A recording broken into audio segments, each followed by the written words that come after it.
ശ്രീ എന്നെ നെല്ലിക്കുന്നു. സർ, ജൽജീവൻ പദ്ധതിക്ക് വേണ്ടി പൊട്ടിപ്പൊളിച്ച റോഡുകൾ, അത് പഞ്ചായത്ത് റോഡുകളുണ്ട്, PWD റോഡുകളുണ്ട്. കേരളത്തിൽ അങ്ങനെ 45,000 കിലോമീറ്റർ റോഡുകൾ ഉണ്ട് എന്നതാണ് കണക്ക്. ഇത് പൂർവ്വസ്ഥിതിയിൽ എത്തിക്കാൻ ഇതുവരെ കഴിഞ്ഞിട്ടില്ല. ചില സ്ഥലങ്ങളിൽ പഞ്ചായത്ത് അവരുടെ ഫണ്ട് ഉപയോഗിച്ച് ഈ റോഡ് നന്നാക്കിയിട്ടുണ്ട്. അപ്പോഴുള്ള ഒരു പ്രശ്നം എന്ന് പറയുന്നത്, അങ്ങനെയുള്ള സ്ഥലത്ത് കണക്ഷൻ കൊടുക്കുന്ന സമയത്ത് ഈ പൈപ്പ് എവിടെയാണെന്ന് കണ്ടുപിടിക്കാൻ പറ്റാത്ത ഒരവസ്ഥ വരും. സർക്കാരിൻ്റെ ശ്രദ്ധയിൽ ഇത് പെട്ടിട്ടുണ്ടോ?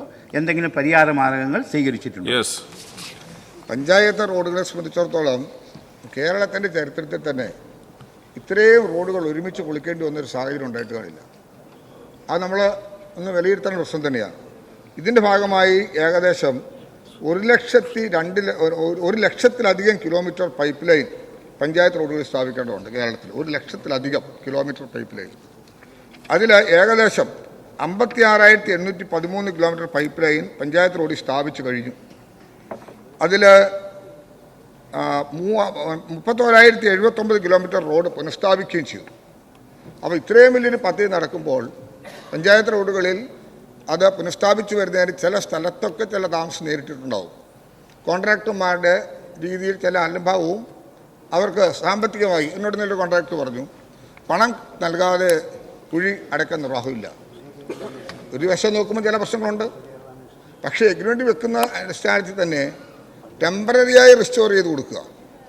പെർമനൻറ്റ് റിസ്റ്റോറേഷനെ സംബന്ധിച്ചിടത്തോളം അത് മനസ്സിലാക്കാം.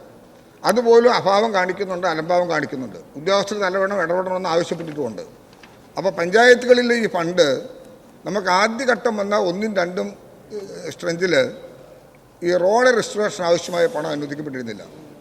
പിന്നീടാണ് ഗവൺമെൻറ് ഇതുമായി ബന്ധപ്പെട്ട് പലതവണ കേന്ദ്രത്തിൽ സമ്മർദ്ദം ചെലുത്തി നമ്മുടെ വിഷയങ്ങളും സാഹചര്യമെല്ലാം ബോധ്യപ്പെടുത്തിയപ്പോൾ അതിന് അഡീഷണലായി ഫണ്ട് അനുവദിച്ചു. അങ്ങനെ അനുവദിക്കപ്പെട്ട ഫണ്ട് ഏറ്റെടുത്ത കോൺട്രാക്ടർ മുഖാന്തരം തന്നെ ആ വർക്ക് ചെയ്യുകയാണെങ്കിൽ അവർക്ക് ലഭ്യമാകും. ഇനി ആ കോൺട്രാക്ട് ചെയ്യാൻ തയ്യാറാകുന്നില്ലെങ്കിൽ പഞ്ചായത്ത് ആ വർക്ക് ചെയ്തതിന് ശേഷം ആ തുക റീഇംബേഴ്സ് ചെയ്ത് കൊടുക്കും. അതുകൊണ്ട് ഇതിനാവശ്യമായ തുകയും കൂടി ഇതിനകത്ത് ഉൾപ്പെട്ടിട്ടുണ്ട്. പഞ്ചായത്ത് റോഡുകൾ തകരുന്നു എന്ന് പറയുന്നത് ഈ റോഡ് പൊളിക്കുന്ന ഭാഗം റിസ്റ്റോർ ചെയ്യാനുള്ള തുകയെ ജലജീവ മിഷൻ്റെ ഭാഗമായിട്ടുള്ളൂ. പക്ഷെ അത് പൊളിക്കുമ്പം റോഡ് മൊത്തം നന്നാക്കണം നില വന്നു കഴിഞ്ഞാൽ അത് പ്രായോഗികമായി ചില ബുദ്ധിമുട്ട് വരും.